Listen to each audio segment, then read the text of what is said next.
actually these moments are quite. Sorry. Okay, please. Ask you why you thought this actually is Arab revolt. Actually, the revolution is happening there. No, this revolution is not completed and goes step by step.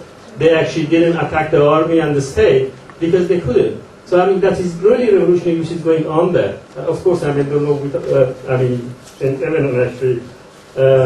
In Cyprus, also, if you want to make a revolution in this society, then that could be a way to have a kind of universality which transcends all kind of ethnicity. So my question is still, what you call it revolt? And particularly, maybe actually Professor Wallerstein answer me.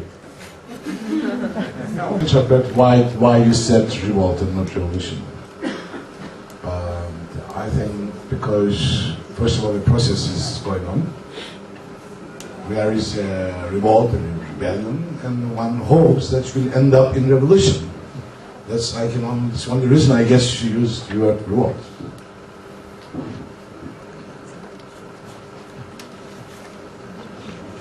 I don't have any question, but I just want to say something to Chanel Bey. I can say what's Chanel. He said the basic things he's looking for is the dignity and ID. I think the dignity he has inside, and the ID he's looking for is, I think, is inside his wallet. But I also want to say something else about the relation between Turkey and the Northern Cyprus. I think it's like the relation between mother and child. Turkey gave birth to Northern Cyprus in 1983 and raised it. So Cyprus is now 28 years old, let's say a man. And now Cyprus says, oh, I want to marry Aisha, which is a Greek side. But Turkey says, no, you can't. And Cyprus says, but I want to. But the Turkey says, then I'm not going to give you the money to marry her. So that's what's happening in Northern Cyprus right now. What else I want to say is, he said the problem is not money, but whenever we have... That must be quite phallic mother. Probably. But what he says is, they're not doing this protest or mobilizations because of the money matters, but whenever Turkey decreases the salaries, this kind of protests always happen. I've never heard or watched any of these protests happening which wasn't related to money matters. It was always related to money matters. Turkey said, oh, I'm decreasing the money of the salaries of the civil servants. And Turkey also said, oh, I'm not going to send you $500 million anymore. So the Turkish Cypriots said, okay, then we have objection about it, and you opened the Greek Cypriot flags, and you said you don't want Turkey anymore. Just one more thing to say, like he was talking about the nationalism, and he was saying he's not Turkish Cypriot, but he's Cypriot speaking Turkish. I think this is wrong. If you're looking for an ID, you have to accept the fact that you are Turkish Cypriot. And like many other, I'm not generalizing it like you did, but we didn't write the Turkish nationalism on the walls as you did. We wrote it to the grounds of Turkish Cyprus with our bloods. Thank you. Well, I found, thank you all for your wonderful talks. Now, my question concerns the last two talks by Dr. Kizilurek and Dr. Wallerstein. Now, there seems to be a kind of like a very vast difference there. On the one hand, you have a class-based analysis of the world economic crisis, and on the other hand, we have a reification of an ideological construction of bourgeois capital. Now, and my question, and well, in the end, I would like the speakers to comment on this division. And my second question pertains to Dr. Kizilurek. Now, I hear republicanism, and I'm wondering if it's going to be, the same sort, liberal capitalism that is giving birth to what we're seeing now, ethnic particularisms and nationalisms and so forth. And, well, if it's going to be flowers of identities going around, well, I remember Mao, he said, well, let 1,000 flowers bloom. on the condition that they are red, though, no?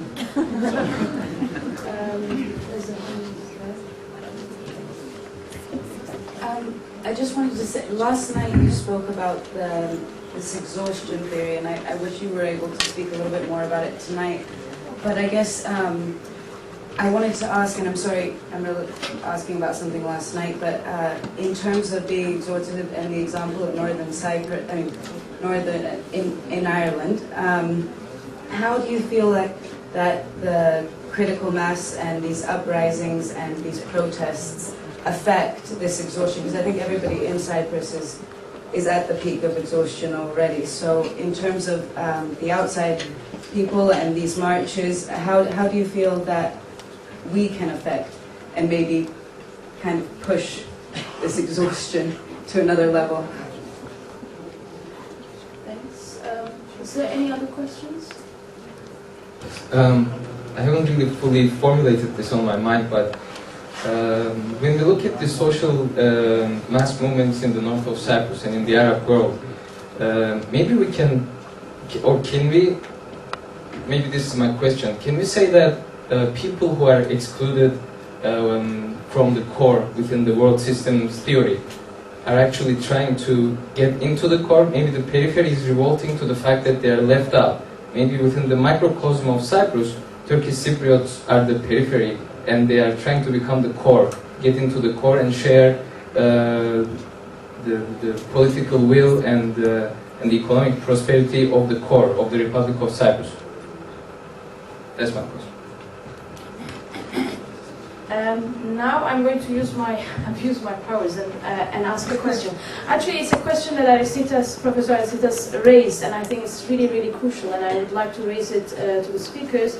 And this is the question that he raised about the recent mobilizations in the north, whether they are short-term, sporadic mobilizations with no long-term strategy, and if there's a strategy involved, what kind of a strategy is it?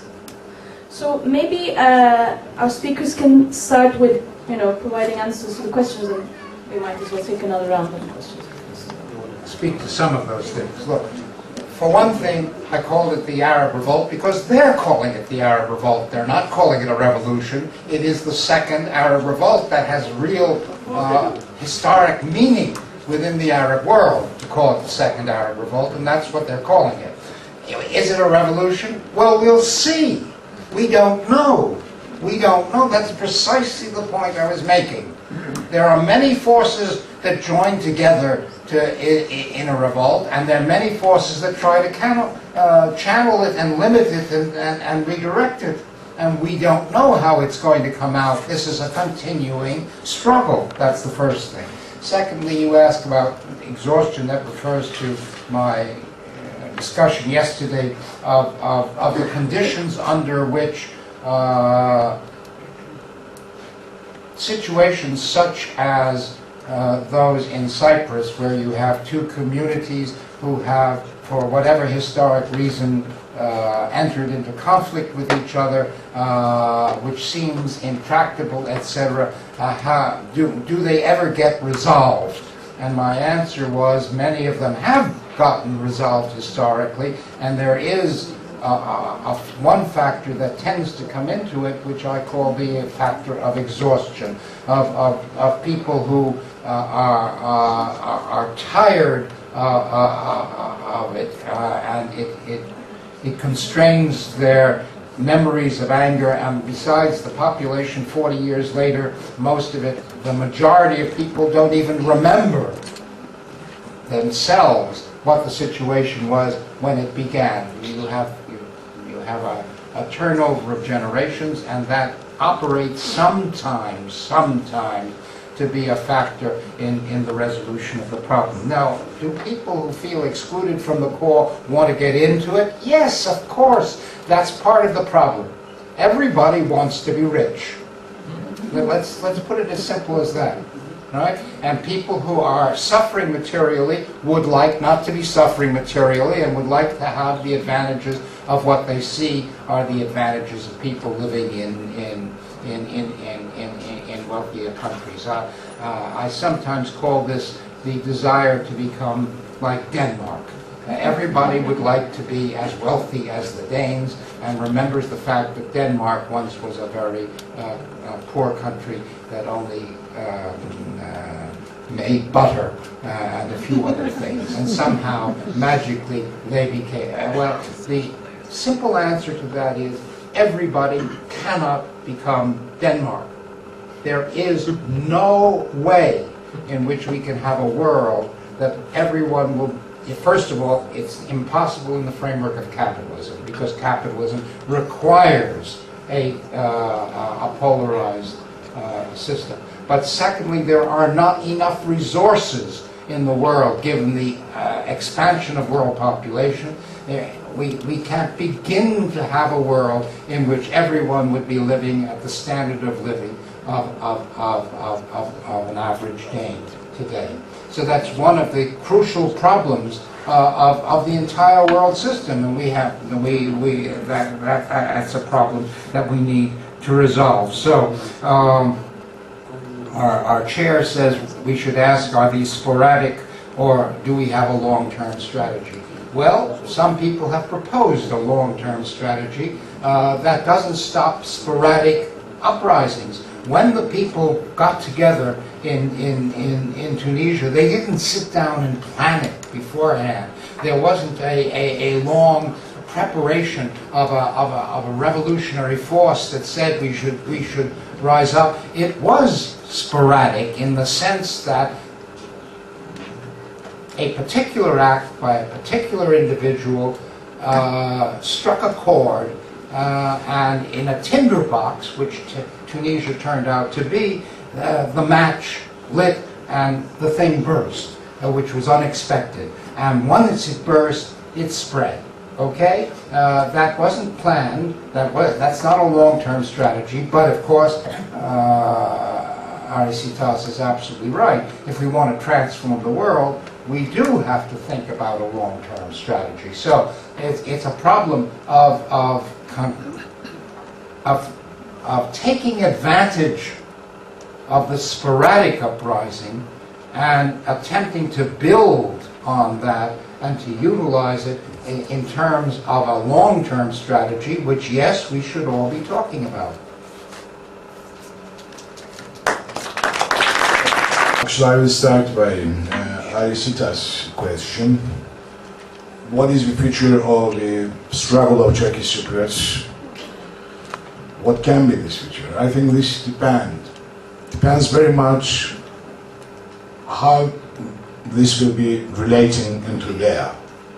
I don't think so that it can survive as a local event in an isolated part of the world like northern Cyprus. It's very important that that struggle is related to Greek Cypriots and to Greek Cypriot struggle for unification, as I said before, in a federal state beyond nation and nationalism. But also it has to relate to Turkey, to the democratization struggle in Turkey. It has to relate to Kurdish movement in Turkey. It has to relate to the other democratization attempts in Turkey, which is quite important, because it should not remain local talking of economics and politics only in the North Cyprus. I don't see there any future, independent how strong Turkish Cypriots are in the streets. That will not bring any result, to my mind. Arisitas had also put a different question before, a second one. I mean, instrumentalization part, I responded to that. But I mean, if a young generation can learn a new narrative in the Greek Cypriot community, I mean, this is the basic challenge here. As you know very well, there is only one narrative based on the victimhood of the Greek Cypriots. And if you are the only victim, then of course you don't produce a policy of reconciliation. That's why we don't produce a policy of reconciliation. As society, as a state, and when I'm saying we, I mean now Republic of Cyprus and everything there. So we have a very big challenge there, all right? Just to be aware of that. And I had another question which I didn't understand well about the Republican patriotism, etc. Well, let me say one thing. We are not going to build in Cyprus a nation state, right? So we will not create a homogeneous nation here. So we are not interpreting, I mean, I did not refer to republicanism to create a nation state like in 19th century framework that everyone is same and we homogenize. Quite opposite. I talk about a state beyond nationalism, but Republican patriotism can teach me something. It can teach me liberty. It can teach me to love a constitution and liberties if I go to Russia and others. So it can give me a concept of patrie, which is not romanticizing anything and which is not essentialist, but which is absolutely political. It's exactly what we are looking at Cyprus. We are looking to create a political union by politics and not by culture, but not by common culture. So in that sense, it can be a reference, but definitely it should go beyond the nation state understanding to have any success in this context. Now, if to class issue, in search to create a post-national republic, federal republic in Cyprus, who are the agencies of this? All right? I mean, who will build this? Is this done only by the working class?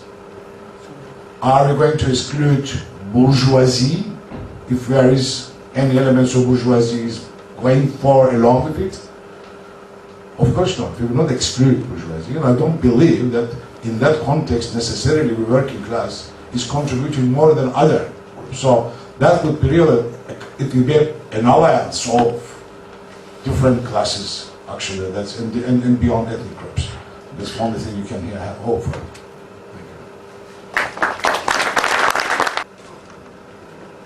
I will address two little points. The one is the fact that most societies bounded by borders or divided by fences in the world are not monoethnic. Very few of them are. And there is the belief, the historical belief, in our most kind of inspiring moments that the other can and may be expendable. Well, I would like people who think that an armed solution to others is plausible in the world to come and study where I've come from. Let's look at this final solution, so-called, in Rwanda, Burundi, South Africa, and so on, where there is a very strong idea, was a very strong idea that the rule of arms aimed against another would end the problem. No. And if we look at all the history of modernity, those who were supposed to be exterminated, othered, chased, have survived. And that remains a key point for our lessons. So, there is also this belief that we are all warriors and have been warriors, and that is what creates our manhood, and that is what creates the admiration in our women. It might not. Okay, but we are all warriors. Leads to war and leads to devastation. There is no conflict since 1970s that has solved any problem in the world that involved identity issues.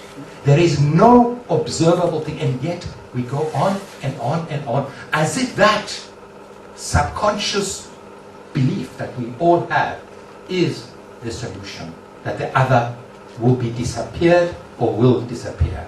I do not think so. The more that consciousness come about, the more people can talk. That's the one thing. Second thing is that we have to understand Cyprus, of course, as part of a broader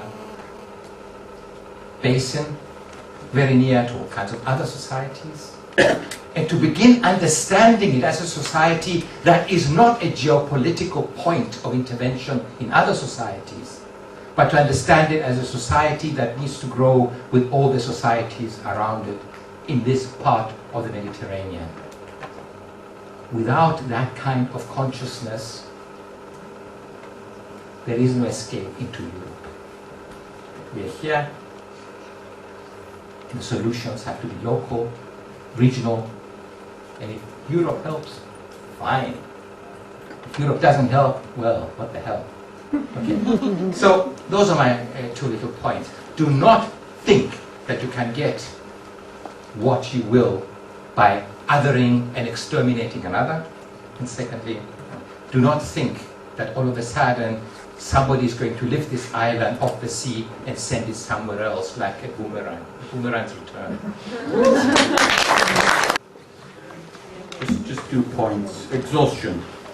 I think people in Cyprus are just sick and tired of the repetition, and I think this is very important. I'm glad Haris Psaltis is here, whose research has pointed out that actually since 2004, when Greek Cypriots said no and the Turkish Cypriots said yes to the plan, there are things happening that may point to a convergence despite the frustrations, despite what the media is saying.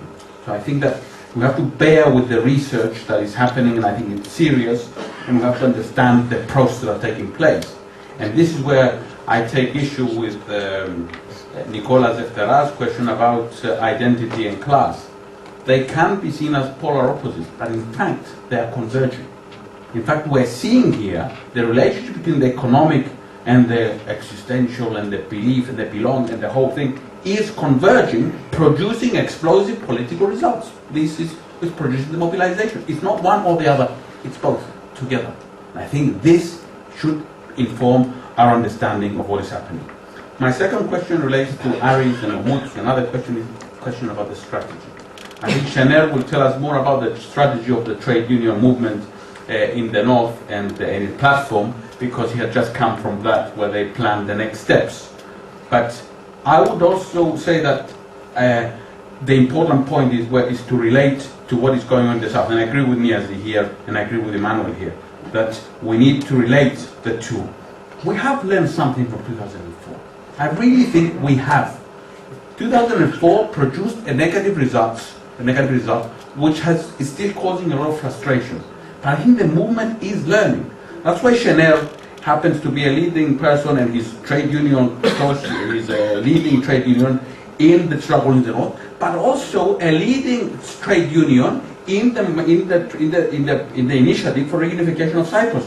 He came from a meeting just exhausted as everybody else, who's hungry by the way, to address his bid because he takes it seriously. They say, I understand from the trade union in the south. That's why PO has been here. So the whole point is that we must begin to produce. Now, Niazi says we are not producing a policy of reconciliation. I don't think we need a policy of reconciliation. We need a praxis for reconciliation. We need a policy of reconciliation to emerge as a result of the social struggles that will come and will lead to the creation of the conditions for reconciliation. Otherwise, official policy is reconciliation. As it's criticized. The official policy is reconciliation. So I think a new policy is emerging. So I would take what Niazi is saying about the lack of things, and I would say, actually, what is not there or has not been there, perhaps is the process of becoming, and it's up to us to make it happen.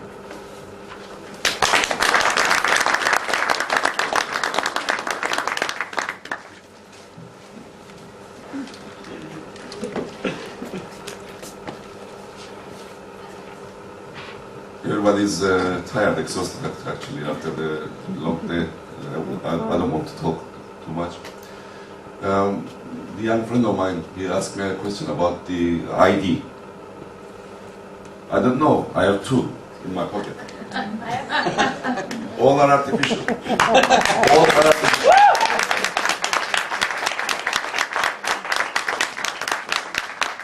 I would like to ask you that if Mr. Professor Wallerstein is staying in Cyprus for many years, how can we define him as an identity? I'm a Turkish Cypriot, you are Greek Cypriot, he is American Cypriot. Most probably, we shall define him like that. I know I'm mentioning something about the cultural, We have a culture, own culture, as a community, Turkish Cypriot community. We speak Turkish, we are not religious people, we are secular people. Greek Cypriot people are different than us about religion issues. I don't stuck on it. I define myself. I'm talking about myself. I am Turkish-speaking Cypriot. This is the decision of mine. And I don't care about the ideas. But I want to know who am I about the Turkish Cypriot or citizens of the Republic of Cyprus or citizens of TRNC or Turkey or whatever you say. This is a very clear point that I would like to raise up. On the other issue, that what we have been trying to do for next step, I fully agree with Niyazi about the identity also, and the new strategy or new way what we want to do is, I know that we only Turkish Cypriot protesting in the streets is not enough. We gathered 50,000 people 2 days ago. We gathered more than 7,000 people. It's a quite good number. If you compare it Egypt, the population of Egypt is about 80 million. They gathered 1 million in the street. Population of Turkish Cypriot, 130,000. We gathered 70,000 people in the street. It's mean that we gathered half of the population. They trust us. And I believe that if we, of course we shall fight for, they will trust us more, and we shall do it many things. We decided today that we continue our struggle in the street because the representative of us, I mean the pseudo-government in the north, they don't represent the Turkish Cypriots. This is the main issue. It's under influence of Turkey. We have been trying to create another power in the street to represent Turkish Cypriot. This is a clear decision. On the other hand, we would like to take this issue to international world. We shall go to Brussels for demonstrating in front of the European Parliament. We shall make some contact. We shall try to understand what we want, what is our will. We have 13 points that we need to tell the people that openly to get support of the international world also. On the other hand, we have been expecting something from Greek Cypriots too. We are depending Turkey because the faults of the Greek Cypriot leadership since 1940s, which Niyazi mentioned. We are Turkish Cypriots, we have our own identity. We would like to share the identity with Greek Cypriots together. We don't want to depend to anybody. I feel myself like a meat in a sandwich. One side is Greek Cypriot, the other side is Turkish Cypriot. Who am I? And I'm being like a toast, every day. Because of that, we have to fight not only for the Turkish Cypriot rights, we have to fight for our country. Cyprus should be united. We fight for that. We don't want any money. They charged me 4.5 years imprisonment. I went to court 3 years because we gave out visit to the newspapers. We say that Ankara, we don't want your money, your civil servants, and your economic package. And we pay the bill of this. They charge us 4.5 years imprisonment, and I went to court 3 years. At the end, we won. It's been that not to demanding money of Turkey is a crime in North. Okay. Thank you very much.